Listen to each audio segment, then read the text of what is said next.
Oh, it's the last one. Okay. Yes, Maharaj. Thank you, Mataji. Yeah, just 1 second, Maharaj, while it's loading.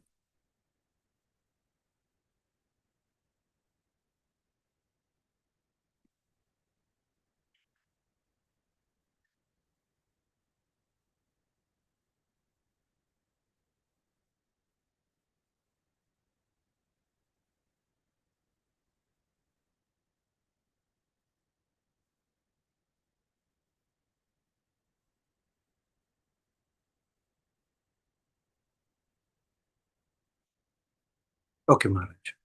Ready.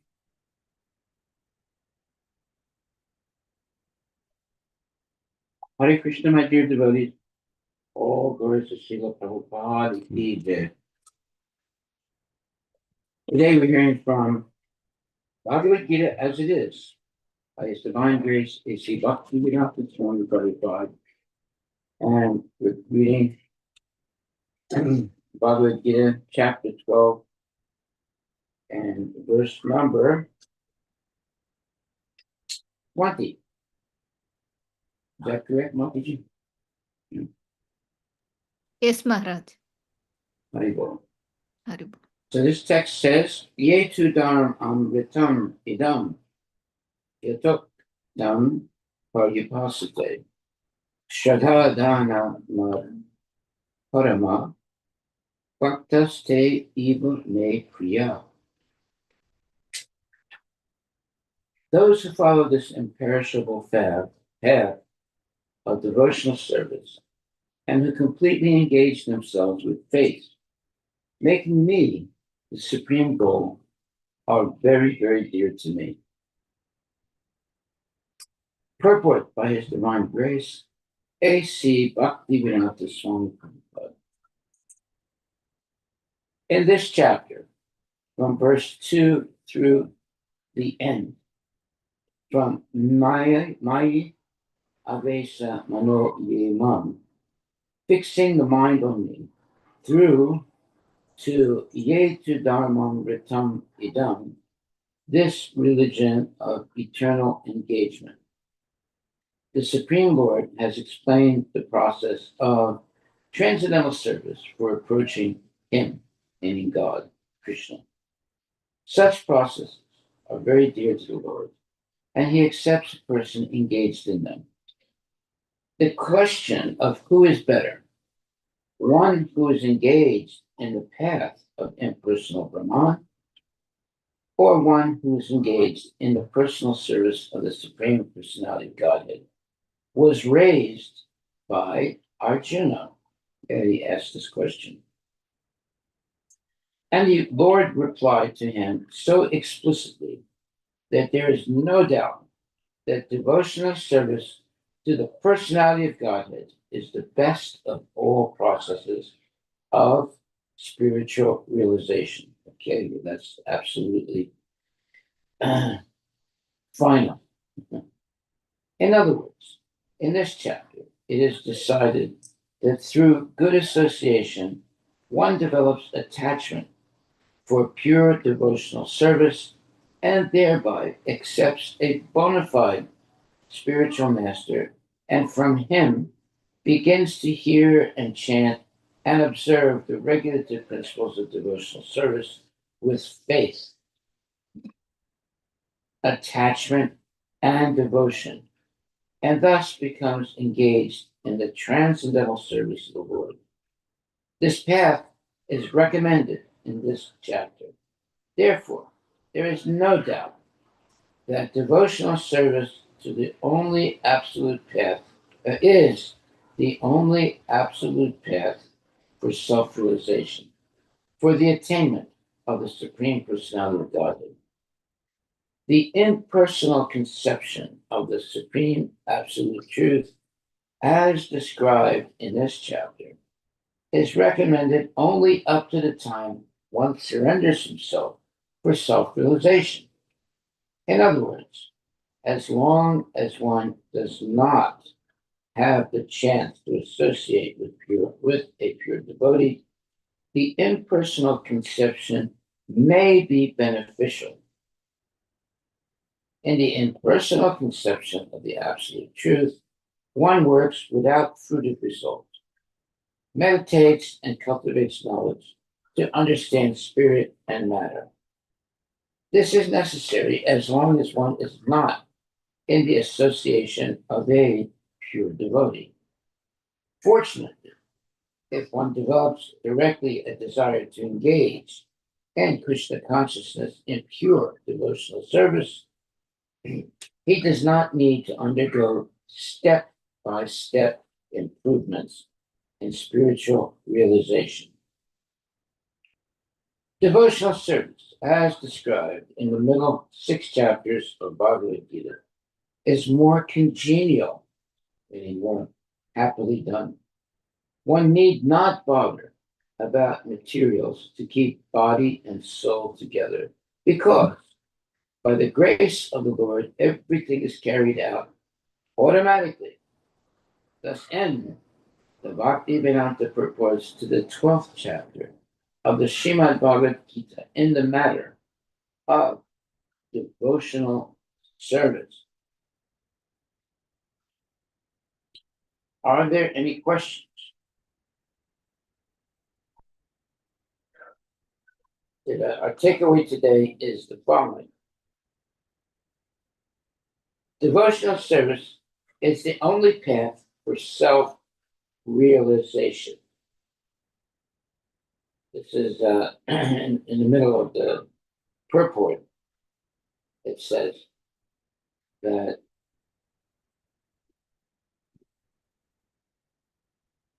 in this chapter, it is decided that through good association, one develops attachment for pure devotional service, and thereby accepts a bona fide spiritual master, and from him begins to hear and chant and observe the regulative principles of devotional service with faith, attachment, and devotion, and thus becomes engaged in the transcendental service of the Lord. This path is recommended in this chapter. Therefore, there's no doubt that devotional service is the only absolute path for self-realization, for the attainment of the Supreme Personality of Godhead.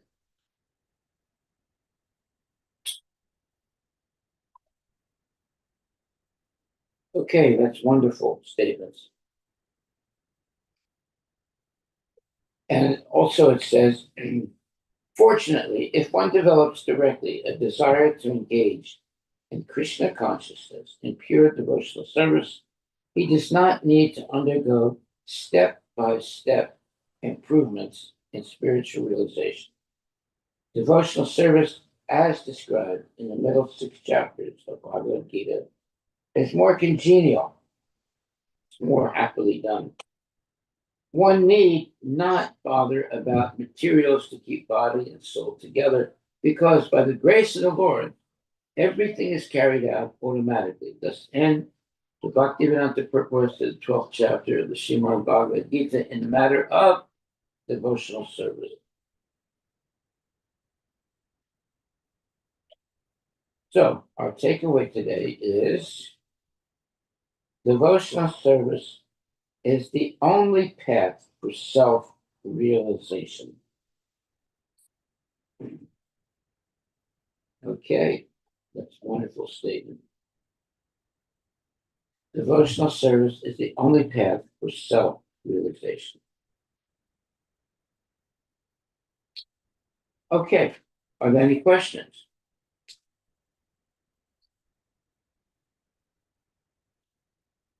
All right, then we'll go on to chapter 13. Nature, the enjoyer, and consciousness.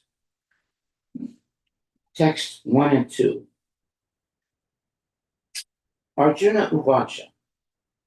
Vakritim Purusham Chaiva. Chetram Chetra Yam Evacha. Etad Viditum Ichami Yanam Gayam Chakeshava. Shri Bhagavan Uvacha. Idam Sarinam Kunteya Chetram Iti Abhidiyate Etad Vo Vetitam Rahu Kshetragya iti Tadvida. Arjuna said, my dear Krishna, I wish to know about Prakriti, which means nature, Purusha, the enjoyer, and the field, and the knower of the field, and of knowledge, and the object of knowledge. The Supreme Personality of Godhead said, this body, O son of Kunti, is called the field. And one who knows this body is called the knower of the field. So this is discussing Arjuna. It's discussing with Krishna. Prakriti, Purusha, Chitra, Chitra, Jnanam, and Gayam. And we'll learn what that means now. Arjuna was inquisitive. Purport. Arjuna was inquisitive about Prakriti, nature, Purusha, the enjoyer, Kshetra, the field, Kshetragya, the knower of the field, and knowledge, and the object of knowledge. When he inquired about all these, Krishna said that this body is called the field, and that one who knows this body is called the knower of the field. This body is the field of activity for the conditioned soul. The conditioned soul is entrapped in material existence, and he attempts to lord it over material nature. And so, according to his capacity to dominate material nature, he gets a field of activity. That field of activity is the body. And what is the body? Question. And what is the body? The body is made of senses. The conditioned soul wants to enjoy sense gratification.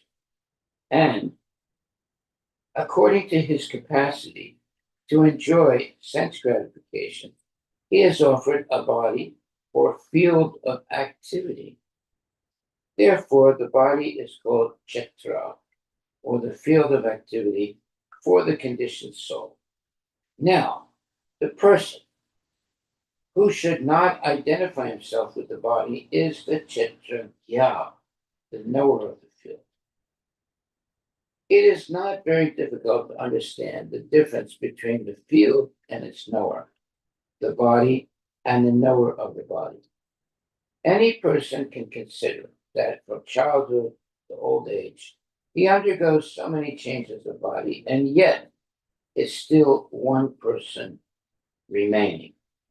Thus, there is a difference between the knower of the field of activities and the actual field of activity.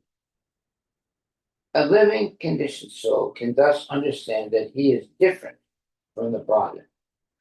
It is described in the beginning, Dehinosmin, that the living entity is within the body and that the body is changing from childhood to boyhood and from boyhood to youth and from youth to old age. And the person who owns the body knows that the body is changing. The owner is distinctly Kshetragya. Sometimes we think, I am happy, I am a man, I am a woman, I am a dog, I am a cat. These are the bodily designations of the knower, but the knower is different from the body. Although we may use many articles, such as our clothes, etc., we know that we are different from the things used.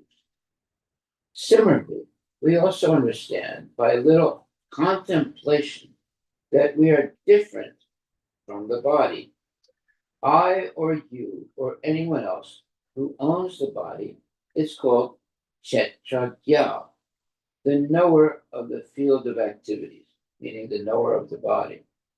And the body is called Kshetra, the field of activities itself. In the first 6 chapters of Bhagavad Gita, the knower of the body the living entity, and the position by which he can understand the Supreme Lord are described. In the middle 6 chapters of the Bhagavad Gita, the Supreme Personality of Godhead and the relationship between the individual soul and the super soul is regarded. In regard to devotional service are described. The superior position of the Supreme Personality of Godhead and the subordinate position of the individual soul are definitely defined in these chapters. The living entities are subordinate under all circumstances, but in their forgetfulness, they are suffering. When enlightened by pious activities, they approach the Supreme Lord in different capacities as the distressed, those in want of money, the inquisitive, and those in search of knowledge. That is also described. Now, starting with the 13th chapter, how the living entity comes into contact with material nature, and how he is delivered by the Supreme Lord through the different methods of fruitive activities, cultivation of knowledge, and the discharge of devotional service are explained. Although the living entity is completely different from the material body, he somehow becomes related. This also is explained. So, we just heard about how the living entity becomes into contact with material nature and somehow becomes related to the material body. Text number 3. Chitra Gyam Shapimam Vidhi Sarva Chitra Subharata Chitra Chitra Trayor Gyanam Yat Taj Gyanam Vatam Mama.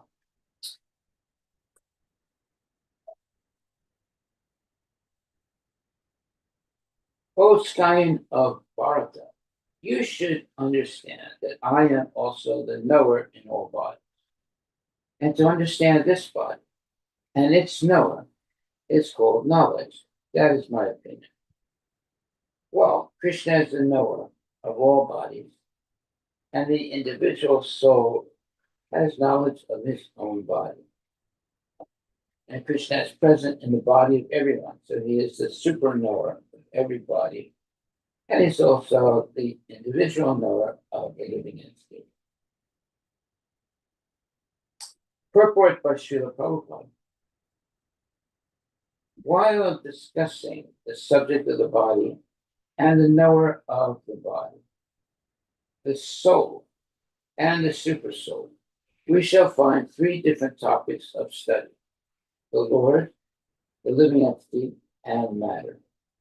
In every field of activities, in every body, there are 2 souls, the individual soul and the super soul. Because the super soul is the plenary expansion of the Supreme Personality of Godhead, Krishna, Krishna says, I am also the knower, but I am not the individual knower of the body.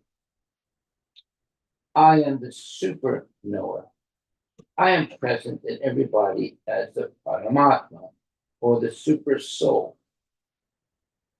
One who studies the subject matter of the field of activity and the knower of the field very minutely, in terms of this Bhagavad Gita, can attain to knowledge. The Lord said, I am the knower of the field of activities in every individual body. The individual may be the knower of his own body, but he is not in knowledge of other bodies. The Supreme Personality of Godhead, who is present as the super soul in all bodies, knows everything about all bodies. He knows all the different bodies of all the various species of life. A citizen may know everything about his patch of land, but the king knows not only his palace, but all the properties possessed by the individual citizens. Similarly, one may be the proprietor of the body individually, but the Supreme Lord is the proprietor of all bodies. The king is the original proprietor of the kingdom, and the citizen is the secondary proprietor. Similarly, the Supreme Lord is the supreme proprietor of all bodies. The body consists of the senses.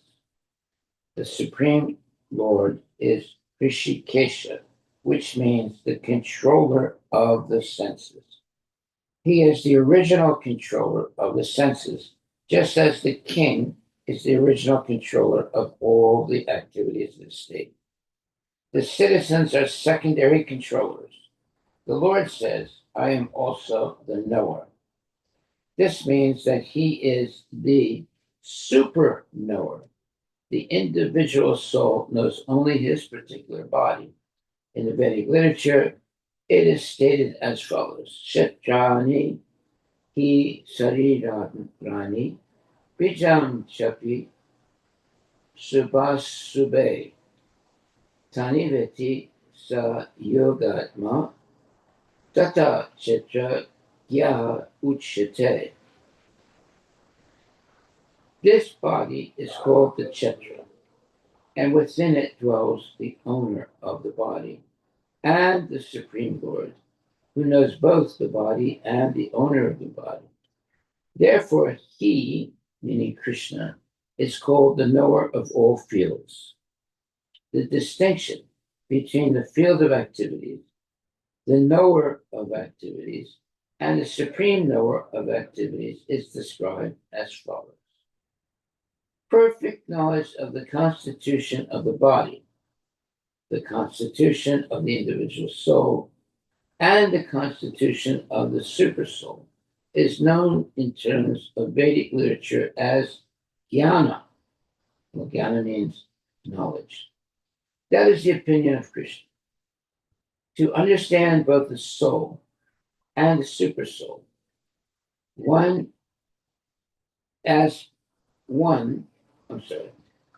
to understand both the soul and the supersoul as one, yet distinct, is knowledge. One who does not understand the field of activity and the knower of activity is not a perfect knower, is not in perfect knowledge. One has to understand the position of Prakriti, nature, Purusha, the enjoyer of nature, and Ishvara, the knower who dominates or controls nature and the individual soul. One should not confuse the three in their different capacities. One should not confuse the painter, the painting, and the easel. This material world, which is the field of activities, is nature. And the enjoyer of nature is the living entity. And above them both is the supreme controller, the personality of Godhead. It is stated in the Vedic language in the Sutasvatara Upanishad 1.12. Bhokta bhogyam peritaram cha matva sarvam proktam trividam brahman etat. There are three Brahman conceptions, and that's just very important now. There are three Brahman conceptions. Prakriti is Brahman as the field of activities. And the Jiva, individual soul, is also Brahman and is trying to control material nature.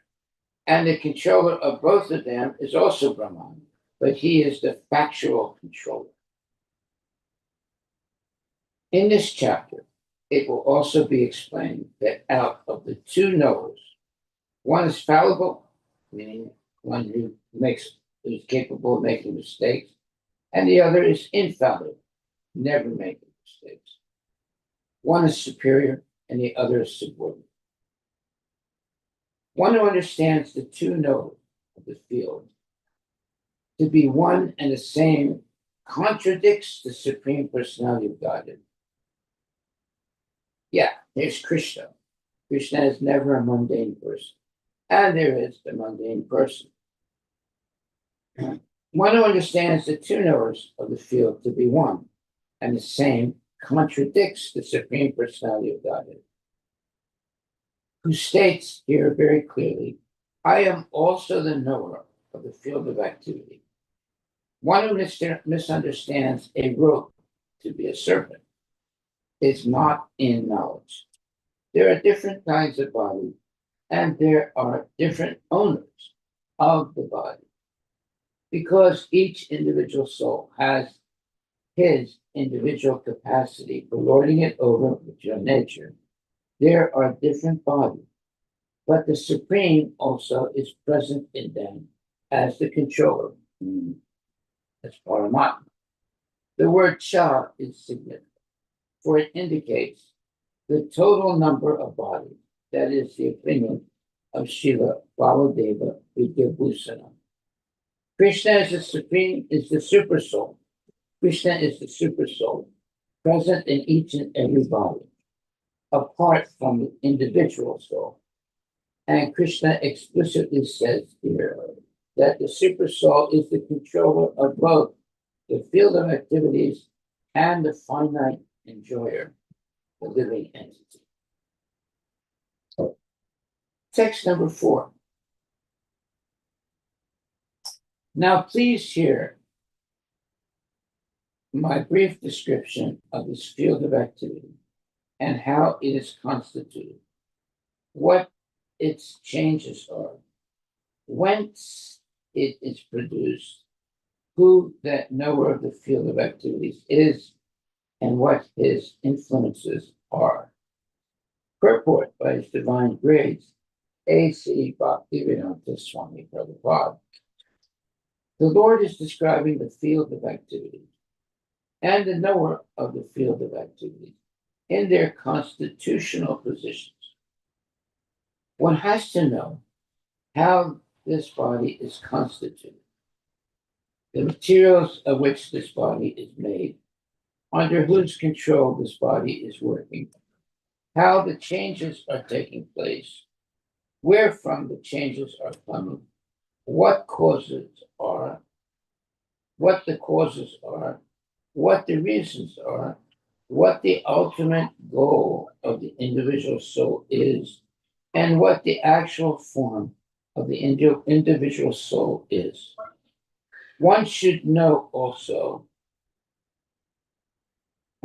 one should also know the distinction between the individual living soul and the super soul. There are different influences, their potentials, etc. One just has to understand this. One just has to understand this Bhagavad Gita directly from the description given by the Supreme Personality of Godhead, and all this will be clarified.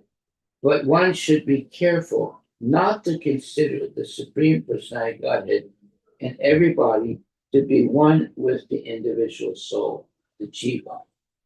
This is something like equating the potent and the impotent.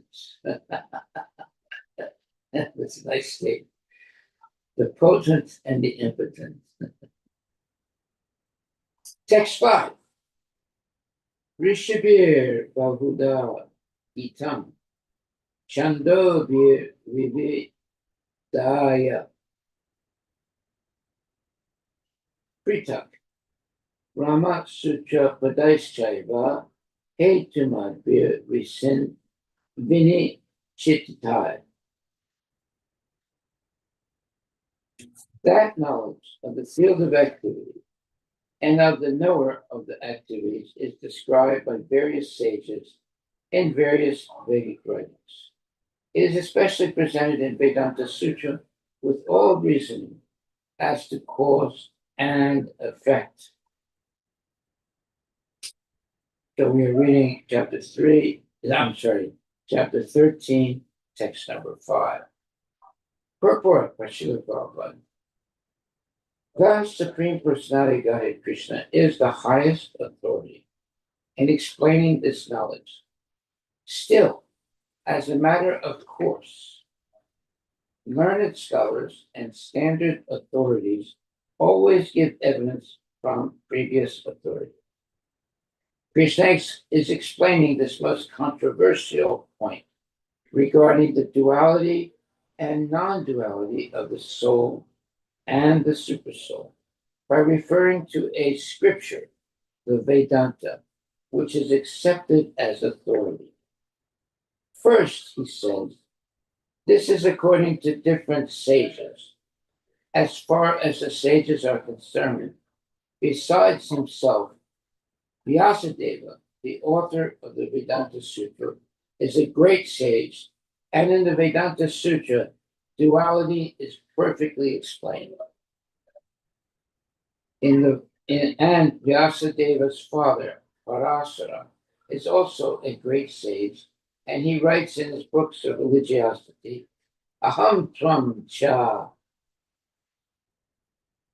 Ta Hanye Ta Hanye. We, you, I, and the various other living entities are all transcendental, although in material bodies. Now we are fallen into the ways of the three modes of material nature, according to our different karma. As such, some are on higher levels and some are on the lower nature. The higher and lower natures exist due to ignorance and are being manifested in an infinite number of living entities. But the supersoul, which is infallible, is uncontaminated by the three qualities of nature and is transcendental. Similarly, in the original Vedas, a distinction between the soul, the supersoul, and the body is made, especially in the Katha Upanishad. There are many great sages who have explained this, and Parasara is considered principal among them. The word Chandogya refers to the various Vedic literatures. The Taittiriya Upanishad, for example, which is a branch of the Yajurveda, describes nature, the living entity, and the Supreme Personality of Godhead. As stated before, Kshetra is the field of activities, and there are two kinds of Kshetragya. The individual living entity, Kshetragya means the knower of the field. The individual living entity and the supreme living entity. As stated in the Taittiriya Upanishad 2.9, Brahma Puksham Patistaha.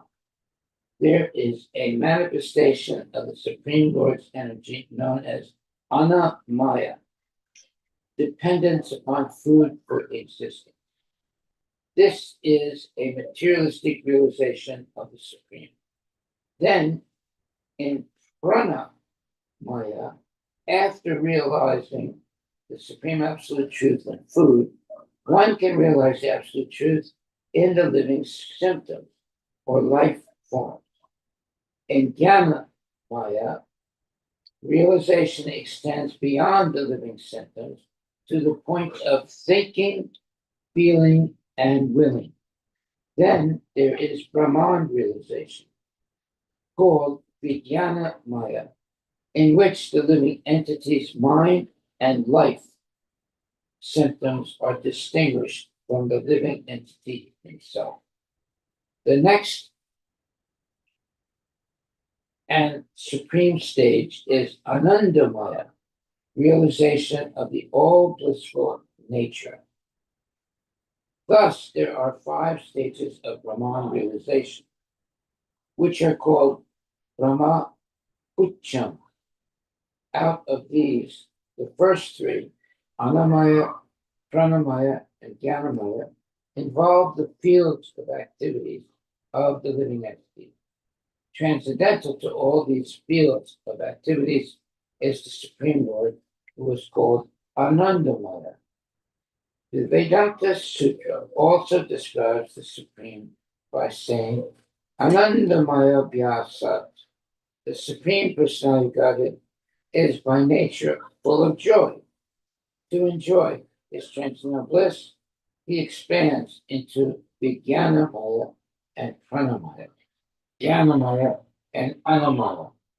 In the field of activities, the living entity is considered to be the enjoyer, and different from him is the Anandamaya.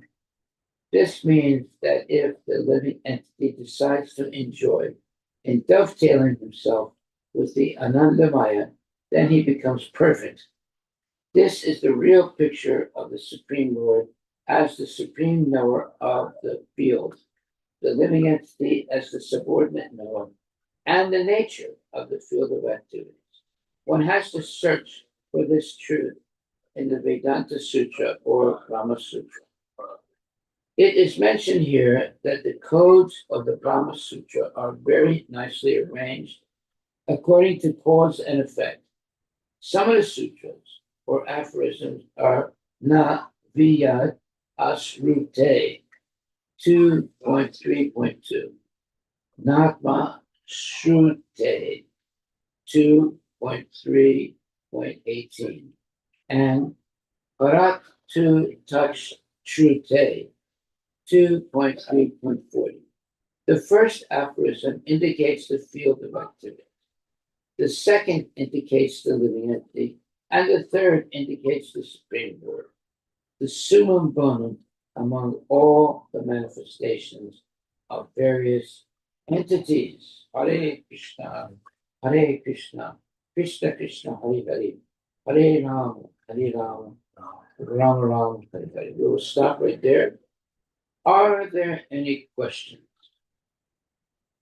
Are there any questions?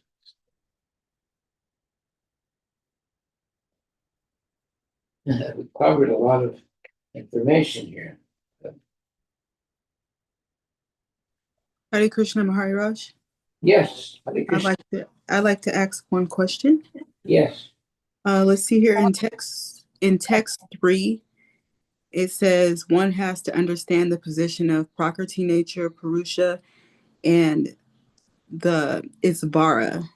I didn't understand the difference between Isvara and Purusha.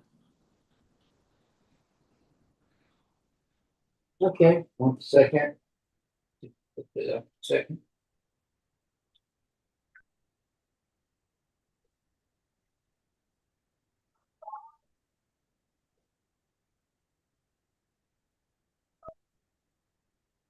Okay, so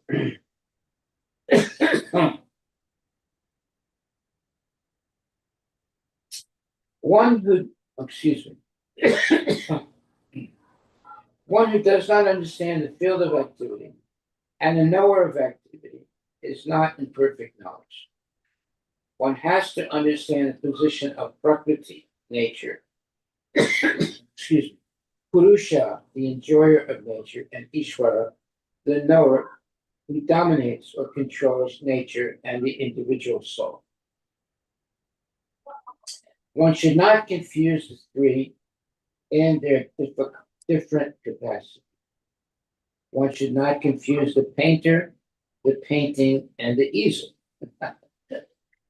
This material world, which is the field of activities, is nature, and the enjoyer of nature is the living entity.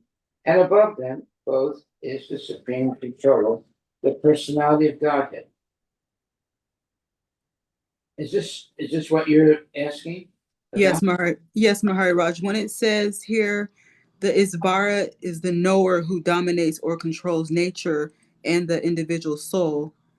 Ishvara means the supreme personality of Godhead. So there's no difference between that and Purusha? Yeah, Purusha means the enjoyer, and Ishvara means the supreme personality of Godhead. So they're the same thing. Thank you, Maharaj. Hare Krishna.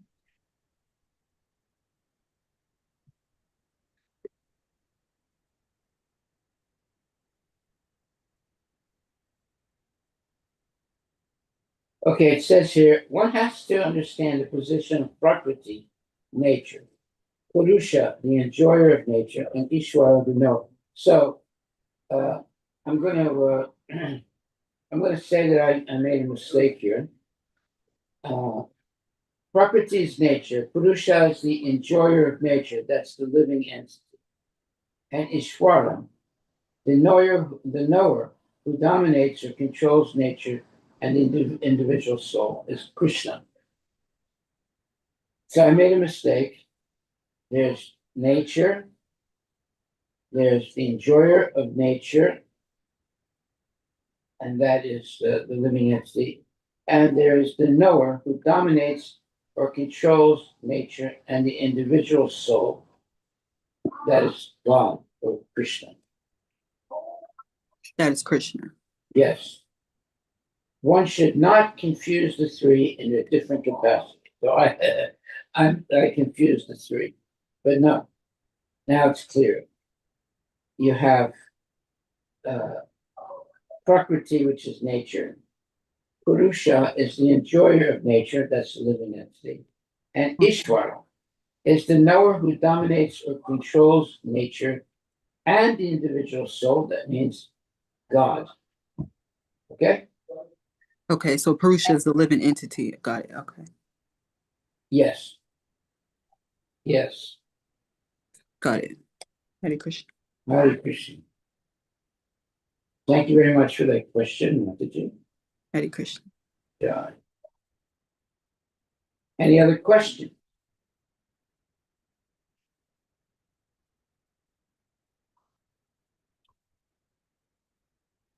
All right, well, we'll stop right there. I'm going to go to the temple now and chant Hare Krishna and have more class.